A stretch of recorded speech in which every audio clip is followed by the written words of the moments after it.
তলাআল বাদরু আলাইনা মিন সানিয়াতিল বিদা ওয়াজাবা শুকরু আলাইনা মাদা লিল্লাহি দা তলাআল বাদরু আলাইনা মিন সানিয়াতিল বিদা ওয়াজাবা শুকরু আলাইনা মাদা লিল্লাহি দা। মদিনার ছোট ছোট বাচ্চারা নবীজির কাছে আসতেছে, নবীজি কাউকে কোলে নিতেছেন, কারো মাথা হাতায় দিতেছেন, কেউ নবীজির গায়ের সাথে নিজের গাটা মিলাইতেছেন, কেউ নবীজির সাথে কোলাকুলি করতেছেন। আব্দুল্লাহ ইবনে সালাম ইহুদি পণ্ডিত, সে মদিনার একটা খেজুরের বাগানের মধ্যে কাজ করতেছে। তার মনে মনে আগ্রহ জন্মাইলো, আরে মক্কা থেকে নাকি মুহাম্মদ আসছে, দেখি আজকে যাই, আজকে মুহাম্মদরে একটু টেস্ট করে দেখি আসলে সত্য নবী কিনা। সুবহানাল্লাহ। এই আব্দুল্লাহ ইবনে সালাম মক্কা, আব্দুল্লাহ ইবনে সালাম খেজুরের বাগান থেকে সোজাসুজি মদিনার প্রবেশ দ্বারের মধ্যে গেলেন। যাইয়া দেখেন নবীজিকে ঘেরাও করে অনেক মানুষ দাঁড়ায় আছে, অনেক মানুষ নবীজির সাথে মুসাফা করতেছে, মুআনাকা করতেছে। আব্দুল্লাহ ইবনে সালাম দূর থেকে দাঁড়ায় দাঁড়ায় অবস্থাটা দেখতেছে কি হয়। আস্তে আস্তে মানুষজন ছাড়াইয়া, মানুষজনকে সরাইয়া কাছাকাছি আসতেছে। ঘটনাক্রমে এত কাছাকাছি আসছে, মানুষ ছাড়াইয়া নবীজির চেহারাটার দিকে যখন আব্দুল্লাহ ইবনে সালাম তাকাইছে, আব্দুল্লাহ ইবনে সালামের চেহারা যখন নবীজির উপরে পড়ছে, আব্দুল্লাহ ইবনে সালাম সাথে সাথে বলে উঠছে, খোদার কসম, এই চেহারাওয়ালা ব্যক্তি কোনোদিন মিথ্যাবাদী হইতে পারে না। এই চেহারার লোক কোনোদিন মিথ্যা কথা বলতে পারে না। এই কথা বলতে বলতে আব্দুল্লাহ ইবনে সালাম ইহুদি পণ্ডিত, সে আব্দুল্লাহ ইবনে সালাম আস্তে আস্তে নবীজির কাছে আসছেন। নবীজির কাছে আয়েশা বলতেছেন, ও মুহাম্মদ, তোমার চেহারা দেখে আমার এই কথা মনে হয়ে গেছে তুমি সত্যবাদী, তুমি কখনো মিথ্যাবাদী হইতে পারো না। এখন আমি মুহাম্মদ তোমাকে 3টা প্রশ্ন করব, যদি এই 3টা প্রশ্নের উত্তর দিতে পারো তাহলে আমি এখানে দাঁড়ায় এই কালেমা পড়া মুসলমান হয়ে যাব। এখন আপনারা বলেন তো, মুহাম্মদ সাল্লাল্লাহু আলাইহি ওয়াসাল্লামের প্রশ্নের উত্তর দিতে পারবে কি পারবে না? আরেকটু জোরে বলেন তো, পারবে কি পারবে না? ইনশাআল্লাহ। এবার মুহাম্মদ সাল্লাল্লাহু আলাইহি ওয়াসাল্লাম বলেন, ও আব্দুল্লাহ ইবনে সালাম, বলো তোমার প্রশ্ন, তুমি প্রশ্ন করো, বলো তোমার প্রথম প্রশ্ন কি?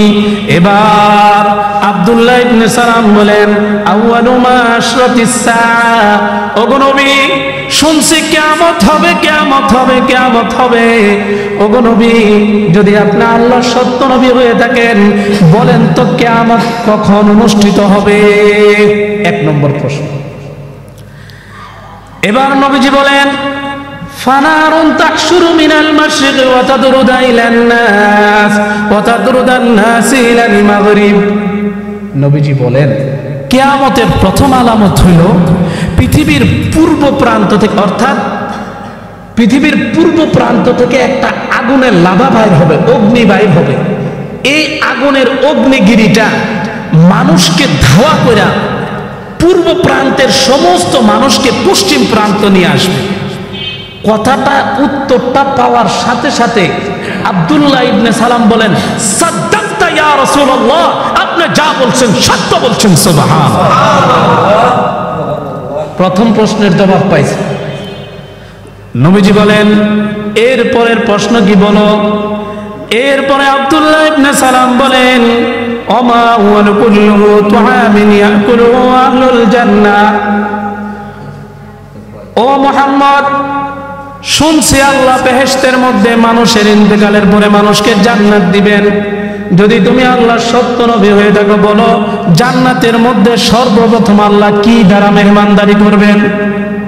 নবীজি বলেন, এটা তো একটা সামান্য প্রশ্ন। আরে নবীজি, এটা তো কোনো প্রশ্নই না। আল্লাহ সর্বপ্রথম জান্নাতীদেরকে মেহমানদারি করবেন জিয়াদাতু কাবিদিল হুত, একটা মাছের কলিজা দিয়ে আল্লাহ মেহমানদারি করবেন। সুবহানাল্লাহ। এখন কেন মাছের কলিজা দিয়া করবেন, মাছটা কত বড় হবে, মাছটা কেমন হবে, এগুলি বলতে গেলে আমার অন্য কথা বলা হবে না, তাহলে এটা এখানে থাক। এরপরে নবীজি বলেন, দ্বিতীয় প্রশ্নের উত্তরও সে পেয়ে গেলেন। এবার তৃতীয় প্রশ্ন। আব্দুল্লাহ ইবনে সালাম বলেন, ওগো মুহাম্মদ, তৃতীয় প্রশ্ন হলো, পৃথিবীর সমস্ত মানুষের সন্তান মায়ের পেটের থেকে জন্মগ্রহণ করে। তুমি বলো, তুমি যদি আল্লাহর সত্য নবী হয়ে থাকো, বলো কেন সন্তান জন্মের পরে কেউ মায়ের চেহারার আকৃতি পায়, কেউ বাবার চেহারার আকৃতি পায়? বলো কেন মায়ের মতো হয়, কেন বাবার মতো হয়? নবীজি সাল্লাল্লাহু আলাইহি সাল্লাম সাথে সাথে এই প্রশ্নটার উত্তরও দিয়ে দিয়েছেন। সুবহানাল্লাহ। এই আব্দুল্লাহ ইবনে সালাম সোজা সুজি দাঁড়ায়া নবীর দিকে হাতটা উঠাইয়া বলতেছেন, আশহাদু আল্লা ইলাহা ইল্লাল্লাহ ওয়া আশহাদু আন্না মুহাম্মাদান আবদুহু ওয়া রাসূলুহু। ইয়া রাসূলুল্লাহ, আমি যে প্রশ্ন আপনাকে করেছি, যে প্রশ্নের উত্তর আমি জানতে চেয়েছি, এক চুল পরিমাণও এদিক সেদিক হয় নাই। আমি সঠিকভাবে সেই প্রশ্নের উত্তর পেয়েছি। এই জন্য আমি সাথে সাথে কালেমা পড়া মুসলমান হয়ে গেলাম। সুবহানাল্লাহ। আল্লাহ পাক আমাদেরকে যে সুস্থ রাখছেন, এই পৃথিবীর মধ্যে যত নেয়ামত আছে এর মধ্যে সবচেয়ে বড় নেয়ামত হলো সুস্থতা। সবচেয়ে বড় নেয়ামত। দুইটা নেয়ামত, মানুষ দুইটা নেয়ামত খুব দামি। এই পৃথিবীর সমস্ত ঘর বাড়ি সব কিছুর চেয়ে, ধন দৌলতের চেয়ে সবচেয়ে বেশি দামি দুইটি নেয়ামত। এই দুই নেয়ামতরে আমরা খুব অবহেলা করি। এর মধ্যে এক নম্বর হলো সুস্থতা, আর একটা হলো অবসরতা। সুবহানাল্লাহ। একটা হলো সুস্থতা, আর একটা হলো সময়, অবসরতা। এই দুইটা নেয়ামতকে আমরা খুব অবহেলা করি। এই জন্য আল্লাহ আমাদেরকে এই দুইটা নেয়ামতের যথাযথ মূল্যায়ন করার তৌফিক দান করুক। সকলে বলে আমিন। আলহামদুলিল্লাহ, আল্লাহ আমাদেরকে সুস্থ রেখেছেন। আমরা আবার শুকরিয়া আদায় করি, বলি আলহামদুলিল্লাহ। আমি আপনাদের খেদমতে পবিত্র কোরআনের 15 নম্বর পারার সূরা বানী ইসরাইলের প্রথম আয়াত তেলাওয়াত করেছি। এই আয়াতকে সামনে রেখে দুই চার কথা আলোচনা করব, যদি আল্লাহ তৌফিক দান করেন। আপনারা শুনতে রাজি আছেন তো ইনশাআল্লাহ? বিগত যে মাসটা আমাদের মধ্যে থেকে বিদায় নিয়েছে, সেটা আরবি মাসের রজব মাস ছিল। আরবি রজব মাসটা আমাদের মধ্যে থেকে বিদায় নিয়ে চলে গেছে। আবার 2025-এর জানুয়ারি মাসের আজকে শেষ জুমা। এই যে 2025-এর শেষ জুমা বিদায় নিয়ে চলে গেল, আর কোনদিন আমাদের মাঝে এই 2025-এর জানুয়ারির জুমা আর ফিরে আসবে না। আসবে? কোনদিন আসবে না। ইংরেজিতে একটা কথা আছে, time is tide, wait for none. সময় এবং স্রোত কারোর জন্য অপেক্ষা করে না। যেই সময় চলে গেছে, এই সময় আর কোনোদিন ফিরে আসবে না।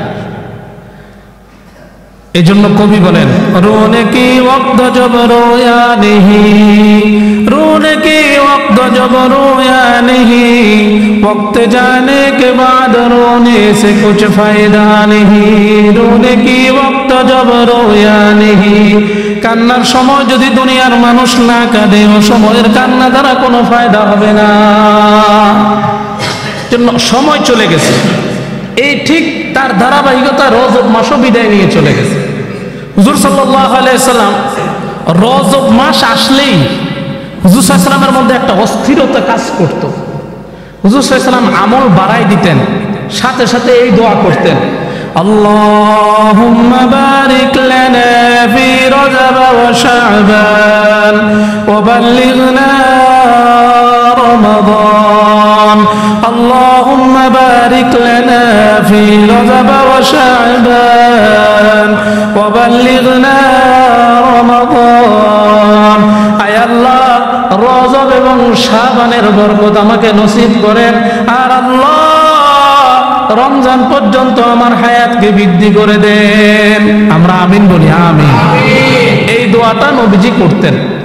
নবীজি করে গেছেন, নবীজির তো আগের গুনাহ মাপ, পিছনের গুনাহ মাপ। সুবহানাল্লাহ। আসলে নবীজি কইরা আমাদেরকে শিখাই গেছেন, ঠিক কিনা? নবীজি কইরা আমাদেরকে শিখাই গেছেন। সুবহানাল্লাহ। আজকে এই রজব মাস শেষ, শাবান মাসের আজকে 1 তারিখ, প্রথম তারিখ। এজন্য শাবান মাসের করণীয় সম্বন্ধে কিছু কথা আলোচনা করব। তার আগে রজব মাসের কিছু তাৎপর্য বর্ণনা করা দরকার। আমি আপনাদের সামনে সূরা বনী ইসরাইলের যে আয়াতটা তেলাওয়াত করছি, ওই আয়াতের তাফসীরের মধ্যে আল্লাহ এই সমস্ত কথা আলোচনা করেছেন। সুবহানাল্লাযী আসরা বিআবদিহি লাইলাম মিনাল মাসজিদিল হারাম ইলাল মাসজিদিল আকসা আল্লাযী বারাকনা হাওলাহু লিনুরিয়াহু মিন আয়াতিনা ইন্নাহু হুয়াস সামিউল বাসীর। আল্লাহ বলেন, মহান ওই আল্লাহ যিনি তার বান্দাকে মিনাল মসজিদিল হারামি, রাতের বেলায় ভ্রমণ করিয়েছেন, মিনাল মসজিদিল হারামি ইলাল মসজিদিল আকসা, মসজিদে হারাম থেকে মসজিদে আকসায় নিয়ে গেছেন। আল্লাযী বারাকনা হাওলাহু, এবং সেখানে অনেক বরকতপূর্ণ নিদর্শন দেখিয়েছেন।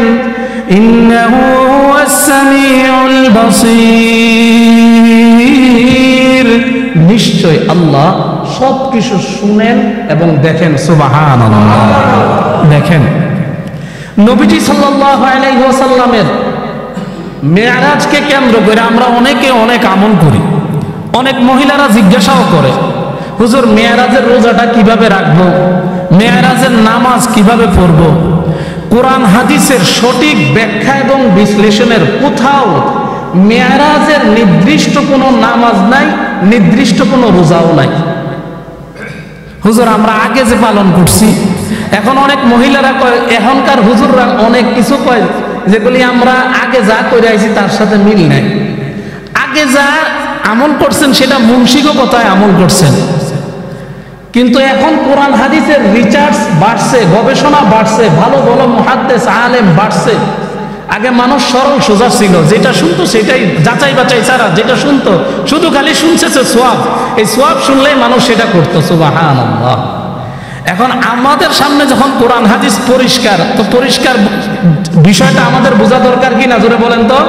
এই জন্য আজকে থেকে আমরা এই কথাটা বুঝে নিই ভালো করে, সবে মেরাজের নির্দিষ্ট কোনো নামাজ নাই, নির্দিষ্ট কোনো রোজাও নাই। আবার বলি, সবে মেরাজের নির্দিষ্ট কোনো নামাজ নাই, নির্দিষ্ট কোনো রোজাও নাই। হ্যাঁ, যদি আপনি নফল রোজা রাখতে চান, হুজুর সাল্লাল্লাহু আলাইহি ওয়াসাল্লাম প্রত্যেক সোমবারে, বৃহস্পতিবারে, শুক্রবারে রোজা রাখতেন, আইএমএ 20 যেটা। তো হুজুর সাল্লাল্লাহু আলাইহি ওয়াসাল্লাম যেহেতু রাখতেন প্রতি মাসে, আপনি যদি প্রতি মাসে রোজা রাখেন ওই হিসাবে রাখতে পারেন, কোনো অসুবিধা নাই। কিন্তু সবাই মেরাজের নির্দিষ্ট কোনো নামাজ এবং রোজা নাই। এখন মুহতারাম হাজিরিন, যেই সমস্ত মানুষেরা সবে মেরাজের রোজা তালাশ করেন, সবে বরাতের রোজা তালাশ করেন, ওই সমস্ত মা, বোন এবং ভাইদেরকে আমি বলতে চাই, এই যে দৈনিক 5 ওয়াক্ত নামাজ আল্লাহ আমার উপর আপনার উপর ফরজ করছে, এই 5 ওয়াক্ত নামাজ আমি ঠিক মতো পড়ে কিনা, ওই বিষয়টা আমাদের দেখা দরকার, ঠিক কিনা? 5 ওয়াক্ত নামাজ ঠিক মতো আমরা আদায় করি কিনা? একটা মহিলার জন্য সবচেয়ে বড় ফরজ হইল 5 ওয়াক্ত নামাজ পড়া, পর্দা করা। সবচেয়ে বড় ফরজ কি? 5 ওয়াক্ত নামাজ পড়া, পর্দা করা, স্বামীর আনুগত করা, নিজের ইজ্জত আবরু ঢাকা রাখা চলা।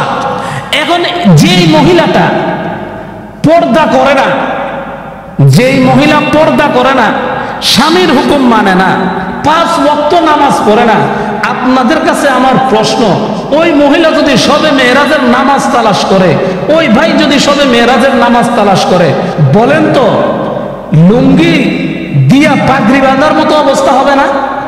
কি বলেন? লুঙ্গি দিয়া পাগড়ি বাঁধার মতো অবস্থা হবে না? আপনি যদি সারা জীবনে একবারও সবে মেরাজের নামাজ না পড়েন, সারা জীবনে একবারও সবে মেরাজের রোজা না রাখেন, কিয়ামতের ময়দানে আল্লাহ আপনাকে এই বিষয়ে একটা প্রশ্নও করবে না। সুবহানাল্লাহ, একটা প্রশ্নও করবে না। আর যদি আপনি ওয়াক্তের নামাজ কোনোদিন এক ওয়াক্ত কাজা করছেন, ইচ্ছাকৃতভাবে কাজা পড়ছেন, নবীজি বলেন এই কাজা পড়ার কারণে, ইচ্ছাকৃত কাজা করার কারণে তাকে 80 হুব্বা জাহান্নামের আগুনে জ্বলতে হবে। নাউজুবিল্লাহ। কত হুব্বা? 80। 2,88,00,000 বছর। 2,88,00,000 বছর শুধু কাজাটা পড়লে, কাজা আর ছেড়ে দিলে তো কথাই নাই। তো এইরকম আমরা প্রতিনিয়ত সবে মেরাজের রোজা আমরা যাতে তালাশ করি, সবে বরাতের রোজা আমরা তালাশ করি, সেই সমস্ত মা বোনদেরকে আমি বিনয়ের সাথে বলতেছি, মেহেরবানি করে আপনার পর্দা যে আপনার উপর ফরজ, পর্দাটা আপনি পালন করেন। মহিলাদের কথা পর্দা, চেহারা পর্দা, তাদের চলাফেরা পর্দা, মাথার তালু থেকে পায়ের তালু পর্যন্ত পুরাটাই পর্দা। আহা আফসোস, নবীজি সাল্লাল্লাহু আলাইহি সাল্লাম কেন মেরাজে গেলেন? কেন আল্লাহ নবীজিকে মেরাজে নিয়ে গেছেন? এই বিষয়টা আজকে আপনাদের সামনে আমি পরিষ্কার করতেছি। শুনতে রাজি আছেন তো ইনশাআল্লাহ? নবীজি তাফসিরে রুহুল মানির মধ্যে ঘটনা আছে, কারণগুলি উল্লেখ আছে আল্লাহ কেন নবীজিকে মেরাজে নিয়ে গেছেন। হুজুর সাল্লাল্লাহু আলাইহি ওয়াসাল্লাম, আপনারা আমার দিকে মনোযোগ দেন, হুজুর সাল্লাল্লাহু আলাইহি ওয়াসাল্লাম দ্বীনের দাওয়াত দিতেন কত বছর বয়সে? 40 বছর বয়স। তার আগে নবীজির সাথে মক্কার কোন লোকের কোন শত্রুতা ছিল না। মক্কার কোন লোকের কাছে নবীজিকে কেউ বাঁকা দৃষ্টিতে তাকাইতেন না। কিতাবের মধ্যে এমন আছে মক্কার লোকেরা এই এতটুকু ছোট ছোট দুধের বাচ্চারা পর্যন্ত নবীজিকে বলতো সাদিকুল আমিন। সুবহানাল্লাহ, বিশ্বস্ত, আমানতদার, ছোট ছোট বাচ্চারা। আর নবীজিকে আলামিন উপাধি দিছিল মক্কার কাফের বেঈমানেরা। আব্দুল মুত্তালিবের একটা মদিনায় কাবা ঘরের পাশে হাতিমে কাবার মধ্যে নবীজির দাদার নাম কি? জোরে বলেন, নবীজির দাদার নাম কি? Abdul Muttalib. আব্দুল মুত্তালিবের একটা বসার জায়গা ছিল কাবার হাতিমের ভিতরে। এই জায়গাটার মধ্যে আব্দুল মুত্তালিবরে মানুষে এত সম্মান করত, সম্মানের কারণে কোনোদিন কাবার হাতিমের ওই জায়গাটার মধ্যে নিজের আত্মীয় স্বজনের দূরের কেউ এখানে বসতো না। সুবহানাল্লাহ, এত সম্মান করত আব্দুল মুত্তালিবরে। কারণ একে তো আব্দুল মুত্তালিব ছিল বাইতুল্লাহর মুতাওয়াল্লি, আরেকদিকে আব্দুল মুত্তালিব যেহেতু নবীজির দাদা, ওই হিসেবে আব্দুল মুত্তালিবের চেহারা এত সুন্দর ছিল, তার ব্যক্তিত্ব, তার আচার আচরণ এত উচ্চ মর্যাদার ছিল যে সম্মান ভরে কেউ তার অসম্মানী হোক এমন কোন কাজ করতো না। সুবহানাল্লাহ। এই হুজুর সাল্লাল্লাহু আলাইহি ওয়াসাল্লামের জন্মের পরে হুজুর সাল্লাল্লাহু আলাইহি ওয়াসাল্লাম এই আব্দুল মুত্তালিবের ওই জায়গাটার মধ্যে, হুজুর সাল্লাল্লাহু আলাইহি ওয়াসাল্লাম নবীজি ছোট, মাঝে মধ্যে যায়া নবী মুহাম্মদ ওই জায়গাটার মধ্যে বসতেন, কিন্তু আব্দুল মুত্তালিব কোনদিন একবারের জন্য নবীজিরে সেই জায়গাতে উঠাই দেন নাই। সুবহানাল্লাহ, সুবহানাল্লাহ, সুবহানাল্লাহ। কেমন নবী, কেমন! এই নবীজি সাল্লাল্লাহু আলাইহি ওয়াসাল্লাম যখন দ্বীনের দাওয়াত দিতেছেন, এই মানুষগুলি যারা নবীজিকে আলামিন উপাধি দিয়েছে, যারা নবীজিকে সাদিকুল আমিন বলতো, এরাই নবীজির বিপক্ষে চলে গেল। নবীজির চাচা আবুল আহাব, যার নামে একটা সূরা অবতীর্ণ হয়েছে, এই আবুল আহাব পর্যন্ত, অনেক বড় ঘটনা, আবুল আহাব পর্যন্ত নবীজি সাল্লাল্লাহু আলাইহি সাল্লামের উপর একটা কোরআনের আয়াত নাজিল হয়েছিল, ওয়ানজির আশীরাতাকাল আকরাবিন। ওগো নবী, আপনি আপনার আল্লাহর পক্ষ থেকে যে বাণী আপনার কাছে পৌঁছানো হয়েছে সেগুলি আপনি মানুষের মধ্যে প্রচার করেন। সুবহানাল্লাহ। কি? কুলু লা ইলাহা ইল্লাল্লাহ তুফলিহু। ও নবী, আপনি মানুষকে বলেন এক আল্লাহ আল্লাহর ইবাদত করো, এক আল্লাহর উপর ঈমান আনো, গাছের পূজা, মাছের পূজা, সমস্ত মূর্তি পূজা ছেড়ে দাও। এই আয়াত যখন অবতীর্ণ হয়েছে, নবীজি সবাইরে পাহাড়ের উপর ডাকলেন। ডাইকা নবীজি বললেন, আমার উপর আল্লাহর পক্ষ থেকে একটা বাণী অবতীর্ণ হয়েছে, আল্লাহ নবী হিসাবে আমাকে মনোনীত করেছে, তোমরা আমাকে কেমন মনে করো? সবাই কইতেছে আপনাকে আমরা সত্যবাদী মনে করি, আমানতদার মনে করি, আপনার মতো মানুষে হয় না। নবীজি বললেন, আচ্ছা ঠিক আছে, যদি আমাকে এরকম মনে করো, আমি যদি একটা সুসংবাদ দেই যে যেই পাহাড়ের উপরে তোমরা দাঁড়িয়ে আছো, এই পাহাড়ের নিচে একটা সশস্ত্র বাহিনী অপেক্ষা করতেছে, আগামীকালকে ফজরের আগে আগে যদি তোমরা এখান থেকে না নিয়ে যাও, তারা তোমাদের উপর আক্রমণ করবে, এই কথাকে বিশ্বাস করো? সবাই এক বাক্যে বলল, হ্যাঁ। অবিশ্বাসের কোনো কারণেই নাই। 40 বছর যাবত চলতেছি, জীবনে কোনোদিন একটা কথা মোহাম্মদ তোমার কাছ থেকে মিথ্যা পাই নাই, আর এই কথা আমি অবিশ্বাস করবো? আমরা হইতেই পারে না। এক বাক্যে সবাই বিশ্বাস করে নিল, হ্যাঁ। তো নবীজি বললেন, ঠিক আছে, এখন আমি তোমাদেরকে বলতেছি, তোমরা পড়ো লা ইলাহা ইল্লাল্লাহ। এই কথাটা বলতে দেরি আবু লাহাব সাথে সাথে একটা বাক্য উচ্চারণ করলেন, তাব্বাল্লাকা আলি হাযা জামাতানা, তাব্বাল্লাকা, নাউযুবিল্লাহ, তুমি ধ্বংস হও, আলি হাযা জামাতানা, এই জন্যই কি তুমি আমাদেরকে এখানে একত্রিত করছো? মানে এই লা ইলাহা ইল্লাল্লাহর দাওয়াতের কথা শোনানোর জন্যই কি তুমি আমাদেরকে ডাকছো, এখানে একত্রিত করছো? তোমার মুখের মধ্যে মাটি পড়ুক, নাউযুবিল্লাহ। এই শুরু হইল নবীজির উপর অত্যাচার। এই তখন থেকে সর্বপ্রথম পাথর নিয়ে নিক্ষেপ করছে আবু লাহাব, নাউযুবিল্লাহ। এই নবীজি দিনের দাওয়াত দিতেছেন, দিতে দিতে যত রকম ভাবে পারে নবীজির উপর অত্যাচারের স্টিম রোলার তারা চালাইতেছে।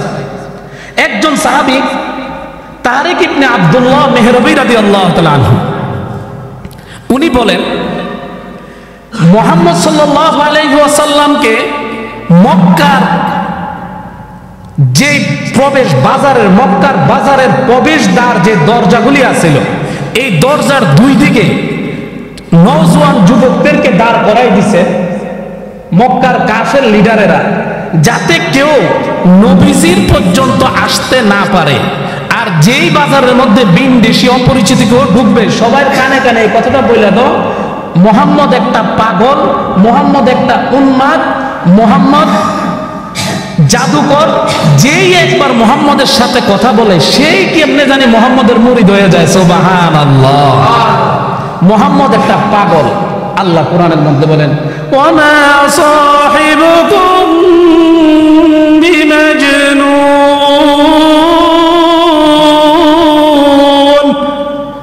তোমাদের সাথে মোহাম্মদকে তোমরা পাগল বলো।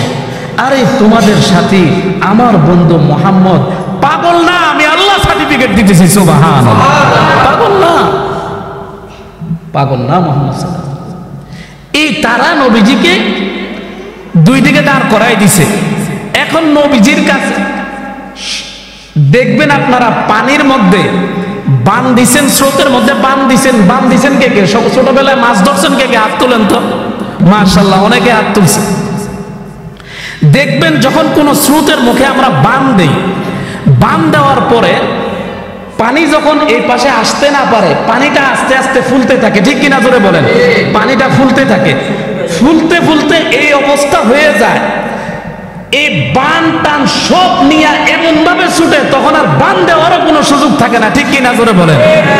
যখন মক্কার এই বাজারের মধ্যে যখন নবীজিকে পাগল বলার জন্য, মজনুন বলার জন্য যখন লোকদেরকে দাঁড়া করাই দিছে, আল্লাহ তাআলা ওই মানুষদের দিলের মধ্যে এই কথাটা ঢাইকা দিলেন, আরে মুহাম্মদের যে তারা পাগল বলে, দেখি না এটা কোন পাগল।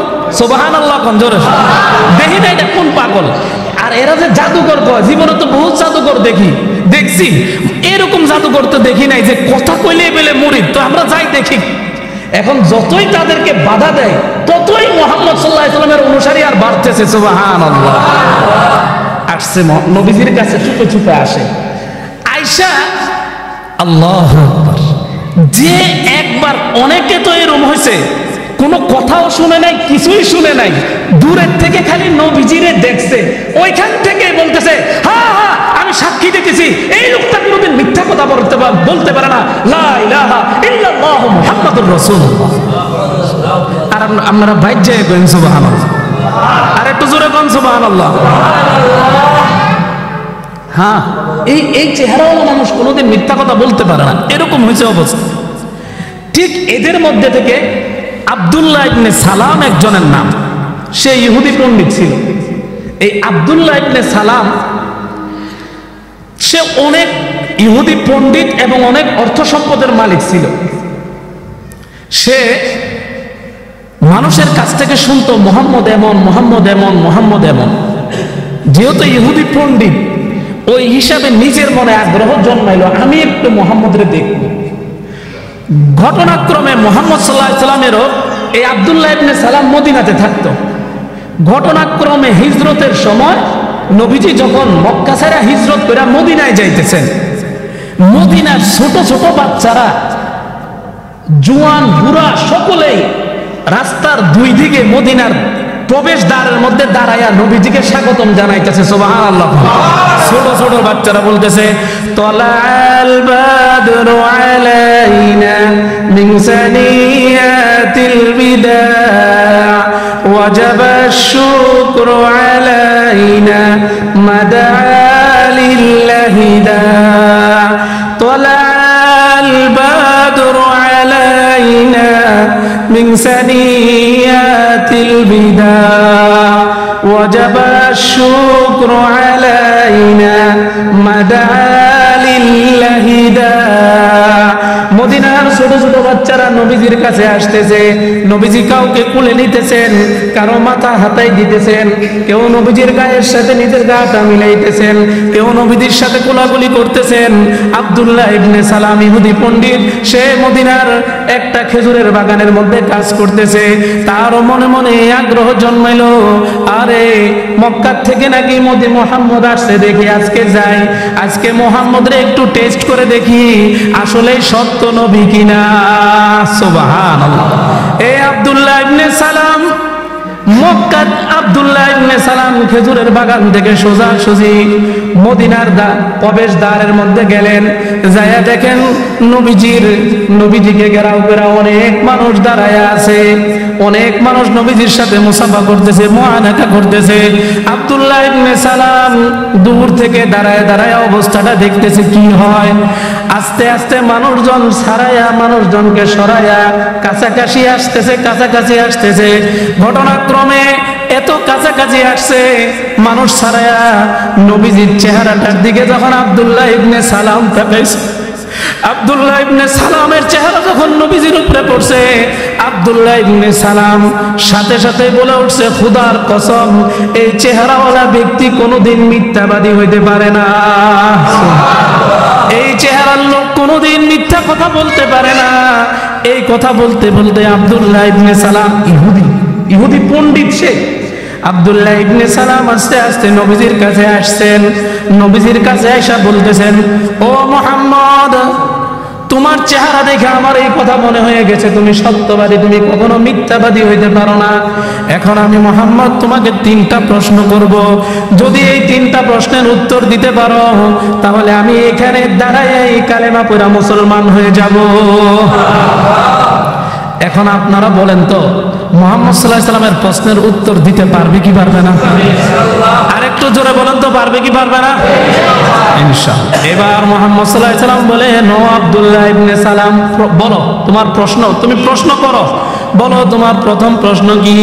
এবার আব্দুল্লাহ ইবনে সালাম বলেন, আউয়ালু মা আশরাতিস সাআ, ওগো নবী, শুনছি কিয়ামত হবে, কিয়ামত হবে, কিয়ামত হবে। ওগো নবী, যদি আপনি আল্লাহর সত্য নবী হয়ে থাকেন, বলেন তো কিয়ামত কখন অনুষ্ঠিত হবে? 1 নম্বর প্রশ্ন। এবার নবীজি বলেন, ফানারুন তাকশুরু মিনাল মাশরিক ওয়া তাদরুদু ইলান নাস ওয়া তাদরুদান নাস ইলাল মাগরিব। নবীজি বলেন, কিয়ামতের প্রথম আলামত হইল পৃথিবীর পূর্ব প্রান্ত থেকে, অর্থাৎ পৃথিবীর পূর্ব প্রান্ত থেকে একটা আগুনের লাভা বাইর হবে, অগ্নি বাইর হবে। এই আগুনের অগ্নিগিরিটা মানুষকে ধাওয়া করে পূর্ব প্রান্তের সমস্ত মানুষকে পশ্চিম প্রান্ত নিয়ে আসবে।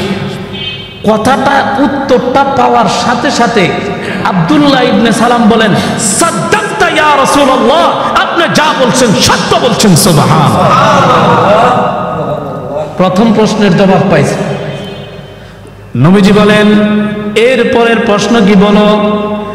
এরপরে আব্দুল্লাহ ইবনে সালাম বলেন, ওমা ওয়াল কুল্লু তুআমিন ইয়াকুলু আহলুল জান্নাহ। ও মুহাম্মদ, শুনছি আল্লাহ বেহেশতের মধ্যে মানুষের ইন্তেকালের পরে মানুষকে জান্নাত দিবেন। যদি তুমি আল্লাহ সত্য নবী হয়ে থাকো, বলো জান্নাতের মধ্যে সর্বপ্রথম আল্লাহ কি দ্বারা মেহমানদারি করবেন? নবীজি বলেন, এটা তো একটা সামান্য প্রশ্ন। আরে নবীজি, এটা তো কোনো প্রশ্নই না। আল্লাহ সর্বপ্রথম জান্নাতীদেরকে মেহমানদারি করবেন জিয়াদাতু কাবিদিল হুত, একটা মাছের কলিজা দিয়ে আল্লাহ মেহমানদারি করবেন। সুবহানাল্লাহ। এখন কেন মাছের কলিজা দিয়া করবেন, মাছটা কত বড় হবে, মাছটা কেমন হবে, এগুলি বলতে গেলে আমার অন্য কথা বলা হবে না, তাহলে এটা এখানে থাক। এরপরে নবীজি বলেন, দ্বিতীয় প্রশ্নের উত্তরও সে পাইয়া গেলেন। এবার তৃতীয় প্রশ্ন। আব্দুল্লাহ ইবনে সালাম বলেন, ওগো মুহাম্মদ, তৃতীয় প্রশ্ন হলো, পৃথিবীর সমস্ত মানুষের সন্তান মায়ের পেটের থেকে জন্মগ্রহণ করে। তুমি বলো, তুমি যদি আল্লাহ সত্য নবী হয়ে থাকো, বলো কেন সন্তান জন্মের পরে কেউ মায়ের চেহারার আকৃতি পায়, কেউ বাবার চেহারার আকৃতি পায়? বলো কেন মায়ের মতো হয়, কেন বাবার মতো হয়? নবীজি সাল্লাল্লাহু আলাইহি সাল্লাম সাথে সাথে এই প্রশ্নটার উত্তরও দিয়ে দিয়েছেন। সুবহানাল্লাহ। এই আব্দুল্লাহ ইবনে সালাম সোজা সুজি দাঁড়ায়া নবীর দিকে হাতটা উঠাইয়া বলতেছেন, আশহাদু আল্লা ইলাহা ইল্লাল্লাহু ওয়া আশহাদু আন্না মুহাম্মাদান আবদুহু ওয়া রাসূলুহু। ইয়া রাসূলুল্লাহ, আমি যে প্রশ্ন আপনাকে করেছি, যে প্রশ্নের উত্তর আমি জানতে চেয়েছি, এক চুল পরিমাণও এদিক সেদিক হয় নাই। আমি সঠিকভাবে সেই প্রশ্নের উত্তর পেয়েছি। এই জন্য আমি সাথে সাথে কালেমা পড়া মুসলমান হয়ে গেলাম। সুবহানাল্লাহ। এরকম নবীর উম্মত আমরা। এই জন্য সবাই উচ্চ কণ্ঠে একবার বলি আলহামদুলিল্লাহ, আবারও বলি আলহামদুলিল্লাহ। এই নবীজি সাল্লাল্লাহু আলাইহি সাল্লামের চেহারার দিকে তাকায়াও বহু কাফেররা মুসলমান হয়ে গেছে। এখন নবীজি সাল্লাল্লাহু আলাইহি সাল্লামের দ্বীনের দাওয়াত দিতেছেন, আস্তে আস্তে প্রসার হতে লাগে। কোনোভাবেই নবীজি সাল্লাল্লাহু আলাইহি সাল্লাম ইসলামের দাওয়াত বন্ধ করতে পারে না। ঠিক এরকমই আর একটা ঘটনা, হযরত তারিক ইবনে আব্দুল্লাহ মেহরাবী রাদিয়াল্লাহু তাআলা আনহু বলেন, আমি মক্কার বাজারে গেলাম, যাইয়া দেখি একটা লাল চাদর পরা, ডোরা ডোরা চাদরের মধ্যে এত সুন্দর চেহারাওয়ালা সে মানুষদেরকে একটা কথা বলতেছে, বুলিয়া আইয়ুহান নাস কুলু লা ইলাহা ইল্লাল্লাহ তুফলিহু। হে লোক সকল, তোমরা পড়ো লা ইলাহা ইল্লাল্লাহ, তাহলে তোমরা চির সফল কাম হয়ে যাবে। ওই সাহাবী বলে, এই কথাটা বলতে দেরি, পিছন থেকে একজনের ব্যাগের মধ্যে থেকে একটা বড় পাথর বাইর করে এমন জোরে নবীজির পায়ের মধ্যে মারছে, সাথে সাথে দুইটা পায়ের গিরা রক্তে রঞ্জিত হয়ে গেছে। আমি দৌড়াইয়া যাইয়া লোকদেরকে জিজ্ঞাসা করলাম, এই লোকটাকে? লোকেরা বলতেছে, এই লোকটা হইল কুরাইশ বংশের একজন সুদর্শন নওজোয়ান যুবক, তার নাম হইল মুহাম্মদ। আচ্ছা, পিছন থেকে যে পাথর মারছে তার নাম কি? পিছন থেকে যে পাথর মারছে সে তারই আপন চাচা আব্দুল উজ্জা, যাকে আমরা আবুল আহাব নামে চিনি। নাউজুবিল্লাহ। এই আবুল আহাব এমন জোরে পাথর মারছে, পুরাটা রক্তে, পা রক্তে রঞ্জিত হয়ে গেছে। এগুলি কি জন্য করছেন নবীজি? এইভাবে ইসলামের আপনার জন্য, আমার জন্য এই সমস্ত নবীজির উপর অত্যাচার, জুলুমের, নির্যাতন নবীজি স্বীকার করেছেন, ভোগ করেছেন একমাত্র আপনার জন্য, আমার জন্য। এই সমস্ত নির্যাতন এই দ্বীনের জন্য, ইসলামের জন্য ভোগ করা, আজকে সেই দ্বীন আর ইসলাম আপনার কাছে, আমার কাছে আমানত দিয়ে গেছেন নবীজি। আর ও মুসলমান ভাইয়েরা, আর আমরা সেই আমানতকে খেয়ানত করতেছি। আজকে জুমার দিন, সেই হিসাবে আপনারা মসজিদ ভর্তি। এই তো সুন্দর মসজিদ, এত চাকচিক্যওয়ালা মসজিদ। আমি কিন্তু যেই আয়াত তেলাওয়াত করছি, এই আয়াতের ধারে কাছেও এখন যাইতে পারি নাই, ভূমিকার মধ্যে সময় শেষ। আমার নামে অনেকে অবজেকশন দিচ্ছে, হুজুর আপনি বয়ান বেশি করে, আপনি 10-এর মধ্যে শেষ করবেন। এজন্য আমি কথা লম্বা চড়া করতেছি না, অনেকের কষ্ট হয়। আসলে এটা অনেকের কষ্ট, অনেকের দাওয়াত থাকে।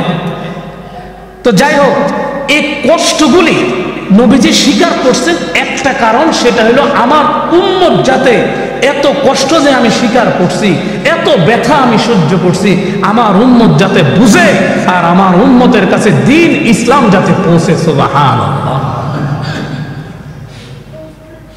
বাকি অংশ ইনশাআল্লাহ আগামী সপ্তাহে আলোচনা করব, যদি আল্লাহ তৌফিক দান করেন। এখন শাবান মাস, আজকে শাবান মাসের 1 তারিখ। সবাই বলেন শাবান মাসের আজকে কয় তারিখ? 1 তারিখ। শাবান মাসের 1 তারিখ। শাবান মাস, রজব মাস আসলে নবীজি দোয়া করতেন, আল্লাহুম্মা বারিক লানা ফি রজব ওয়া শাবান ওয়া বাল্লিগনা রমাদান। আপনারা এখানে যারা আছেন, রমজানের রোজাগুলি কার কার রাখার ইচ্ছা আছে? সবাই একটু হাত তুলি তো। আলহামদুলিল্লাহ, সবাই ইচ্ছা আছে তো ইনশাআল্লাহ। আল্লাহ আপনি আমাদের সকলকে রমজান পর্যন্ত হায়াত বাড়াই দেন, রমজানের সমস্ত রোজাগুলি রাখার তৌফিক দান করেন।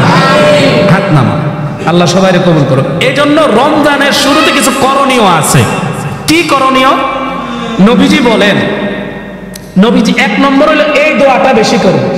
না পারলে এখন ইউটিউব, ইন্টারনেট, মোবাইল, ফেসবুক সব জায়গা থেকে শিখতে পারি, লেখা শিখে নিব। খুব জামে মানেওয়ালা দোয়া। কি দোয়া? আল্লাহুম্মা বারিক লানা ফি রজব ওয়া শাবান। আল্লাহ রজব এবং শাবানের বরকত আমারে নসিব করেন। নবীজি সাল্লাল্লাহু আলাইহি সাল্লাম যখন শাবান মাস আসতো, বেশি বেশি রোজা রাখতো। সাহাবায়ে কেরাম জিজ্ঞাসা করলেন, ইয়া রাসূলুল্লাহ, আপনি শাবান মাস আসলে এত রোজা রাখেন কেন? নবীজি বলেন, ও আমার সাহাবীরা, শাবান মাসের একটা রাত আছে, যেই রাতটা হলো শবে বরাত নামে পরিচিত। ওই রাতের মধ্যে সারা দুনিয়ার সমস্ত লিস্টিগুলি তৈরি হয়। এই বছর কে মারা যাবে, এই বছর কে দুনিয়াতে আসবে, এই বছর কার বিয়ে হবে, এই বছর কার বউ তালাক হবে, এই বছর কে দুনিয়াতে আসবে, কে উন্নতি করবে, কে বিদেশে যাবে, সমস্ত ফেরেশতাগুলি তৈরি করা হয়। এবং কে কে পৃথিবী ছেড়ে বিদায় নেবে, এটাও তৈরি হয়। ও আমার সাহাবায়ে কেরাম, আমার দিলের মধ্যে এই আশাটা আসে, যখন আমার নামটা যদি এই বছর মৃতদের খাতায় উঠে, ওই সময় জানি রোজাদার অবস্থায় আমার নামটা উঠে। সুবহানাল্লাহ। এই জন্য নবীজি শাবান মাস আসলে 1 নম্বর হলো বেশি বেশি রোজা রাখতেন। শাবান মাসের 1 নম্বর আমল কি? বেশি বেশি রোজা রাখতেন, নফল রোজা। এখন আমরা শাবান মাসের 1 তারিখ থেকে নিয়ে 20 তারিখ পর্যন্ত বেশি বেশি রোজা রাখতেন, কিন্তু শেষের 10 দিন রোজা রাখতেন না, কারণ শেষের 10 দিন রমজানের জন্য প্রস্তুতি গ্রহণ করতেন। সুবহানাল্লাহ। নফল রোজার লাগা যেন তোমার ফরজ রোজা নষ্ট না হয়। সুবহানাল্লাহ। নবীজি সাল্লাল্লাহু আলাইহি সাল্লাম কত ব্রেনি! নবীজি সাল্লাল্লাহু আলাইহি সাল্লামের চিন্তা কি! সুবহানাল্লাহ। কোন জোরে সরে আপনাদেরকে আরেকটা সুসংবাদ দেই, সেটা হলো মহা আকাশে যারা যান, এদের একটা সংস্থা আছে যেটা নাসা। এই নাসার একটা গবেষণা, মহা আকাশ নিয়ে একটা গবেষণা দীর্ঘদিন থেকে চলতেছিল। গত সোমবারে, অর্থাৎ জানুয়ারি মাসের 20 তারিখে সোমবারে, বাংলাদেশের প্রত্যেকটা জাতীয় চ্যানেলে একটা খবর প্রকাশিত হয়েছে। কি খবর? এই নাসার গবেষণা কেন্দ্রের ওরা প্রকাশ করছে, যারা মহাকাশ নিয়ে গবেষণা করে, তারা আকাশের একটা শব্দ মানুষকে শোনাইছে, রেকর্ড। এই রেকর্ডটা আপনারা অনেকে হয়তো দেখেছেন। নবীজি সাল্লাল্লাহু আলাইহি সাল্লাম যখন মেরাজে গেছেন, মেরাজ থেকে যখন আসছেন, সাহাবায়ে কেরাম জিজ্ঞাসা করছেন, ইয়া রাসূলুল্লাহ, মেরাজে যায় আপনি আকাশে কি দেখেছেন, আসমানে কি দেখেছেন? নবীজি সাল্লাল্লাহু আলাইহি সাল্লাম বলছেন, আমি যখন আকাশে গেছি দেখি আকাশের মধ্যে সমস্ত ফেরেশতারা সিজদারত অবস্থায় আল্লাহর জিকির করতেছে। সুবহানাল্লাহ। আরেকটু আস্তে কোন সুবহানাল্লাহ। আকাশে 4 আঙ্গুল পরিমাণ জায়গা খালি নাই যেই জায়গার মধ্যে ফেরেশতারা সিজদা দিয়া রয় নাই আর আল্লাহর জিকির করে না। সুবহানাল্লাহ। ঠিক এখন বর্তমান এই নাসা মহাকাশ গবেষণা করে আইসা এটাই, এই যখন তারা গবেষণা করতে আকাশে যন্ত্র পাঠাইছে, দেখে যে সেখানে তরঙ্গের মতো আওয়াজ হয়, সেখানে মহাকাশে বায়ু শূন্য, সেখানে কোনো বাতাস প্রবেশ করে না। বিজ্ঞানীরা বলে যেখানে বাতাস প্রবেশ করে না সেখানে আওয়াজ তো হওয়ার কোনো কথাই নাই, আওয়াজ হয় কোত্থেকে?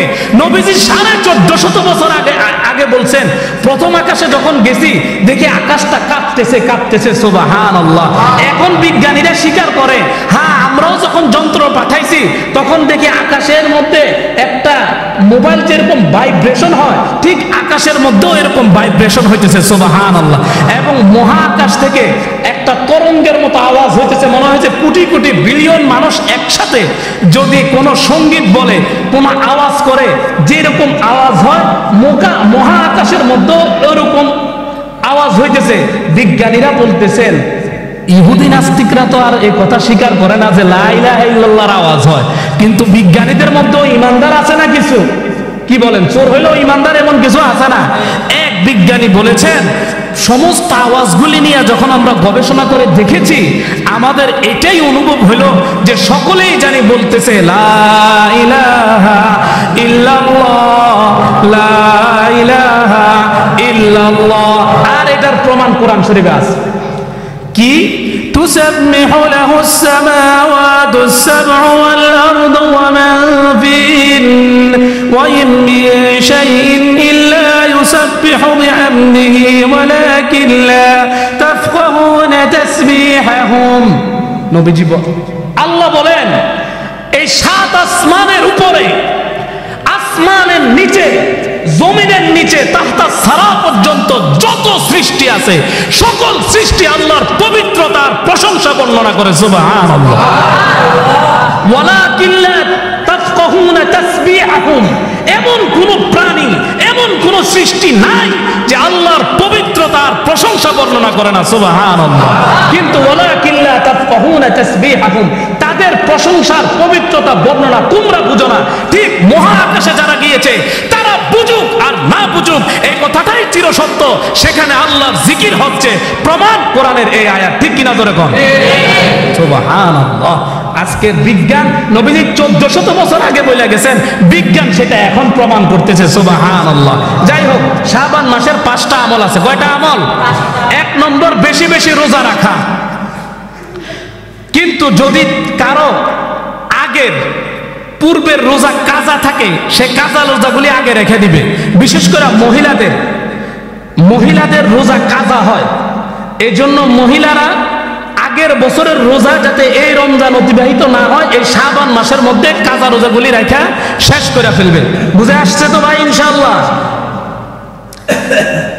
3 নম্বর হলো, এই মাসে আমরা হিংসা, বিদ্বেষ এবং শিরিক এখান থেকে মুক্ত থাকব। কথা বুঝে আসছে? 1 নম্বর আমল, বেশি বেশি রোজা রাখবো। 2 নম্বর আমল হইল, আগের পূর্বের যদি কোনো রোজা কাজা থাকে, কাজা রোজা গেল রেখে ফেলবো। বিশেষ করে মহিলাদের রোজা ভাঙা যায়, ভাঙতি হয়, ভাঙতি রোজাগুলো আগে রাখবো। 3 নম্বর হইলো, হিংসা শিরিক থেকে আমরা মুক্ত থাকবো। অন্য মাসে তো থাকবোই, এই মাসে থাকবো বিশেষ করে, কারণ এই মাসে এমন একটা রাত আছে যে রাত্রে আল্লাহ মাফ করে দিব। খালি কয়েক শ্রেণীর বাদে, এর মধ্যে হিংসুক এবং শিরিককারী, এদের গুনাহ আল্লাহ মাফ করে না। সুতরাং আমরা হিংসা এবং শিরিক থেকে মুক্ত থাকবো ইনশাআল্লাহ। 4 নম্বর হইল, আমরা মনে করি এই যে যাদের উপরে যাকাত ফরজ হয়, যাকাত ওয়াজিব হয় যাদের উপর, আমরা মনে করি এটা অনেকে রমজানের লেগে জমায় রাখে, রমজান মাসে দিব, কারণ রমজান মাসে 1/70 হয়। কিন্তু আমাদের পূর্বপুরুষ উলামায়ে কেরাম সালাফরা আসলাফেরা তারা শাবান মাসে দিয়ে দিতেন। কেন দিতেন? আমি যদি একজন গরিব অসহায় রে রমজানের আগের মাসে সহযোগিতা করি, সাহায্য করি, এই নিয়তে যে আল্লাহ সেই সাহায্য পায়া রমজানে রোজা রাখবে, রমজানে সেহরি খাবে, ইফতারি করবে, তার পরিবার পরিজনকে রোজা রাখাবে, এই নিয়তে যদি দেই তাহলে রমজানে দিলে যে নেকি হইতে তার চেয়ে বেশি নেকি সে পাওয়া যাবে। সুবহানাল্লাহ। এই নিয়তে তারা দিতেন। আমরাও এই আমলটা করতে পারি। 5 নম্বর, রমজানের জন্য প্রস্তুতি গ্রহণ করব। রমজান অনেকে মনে করে রমজানের জন্য জমায় রাখে, রমজানের রোজা রাখা করবো কি, ধান চাউল ডাউল যা আছে সবগুলি বসা বসা জিকির আজকার বাদ দিয়ে এগুলি বাঁচা শুরু করে, খেতা শিলান শুরু করে, এরকম আছে না নাই? সুতরাং এই রমজানের জন্য আমরা এগুলি জমায় রাখবো না। এগুলি বেশিরভাগ মহিলারা করে। আল্লাহ আমাদের মা বোনদেরকে বোঝার তৌফিক দান করুক। রমজানের ছোলা বুট মুড়ি পেঁয়াজ আদা রসুন যা বাটা দরকার, যা ছেঁচা দরকার, যা কিছু প্রস্তুত করা দরকার সব এখন থেকে আমরা প্রস্তুত করে নিব, যাতে রমজানে একটু মন ভরা রোজা রাখতে পারি আর আল্লাহরে ডাকতে পারি। রাজি আছি তো ইনশাআল্লাহ? এখন আমাদের মা বোনরা তো এর থাকলে হইল। আল্লাহ আমাদেরকে বুঝার তৌফিক দান করুক। সকলে বলি আমিন। যারা সুন্নত